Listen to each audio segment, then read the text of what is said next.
ভালোবাসার কোনো ধর্ম নেই, ভালোবাসা পবিত্র, ভালোবাসা পবিত্র। এরা যে দুজন পার্কে আছে, একসাথে চলে ফিরে, একসাথে অসৎ সম্পর্ক করছে, এটা পবিত্র।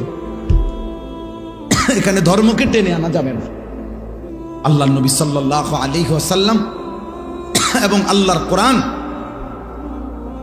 আল্লাহ তাআলা কোরআনে বলছে ওয়ালা তানকিহুল মুশরিকাত হাত্তা ইউমিননা, পূর্ণ ঈমানদার না হওয়া পর্যন্ত তোমরা কোনো মুশরিক নারীকে বিবাহ করো না। ওয়ালা আমাতুম মুমিনাতুন খায়রুম মিন মুশরিকাতিন ওয়ালাউ আ'জাবাতকুম।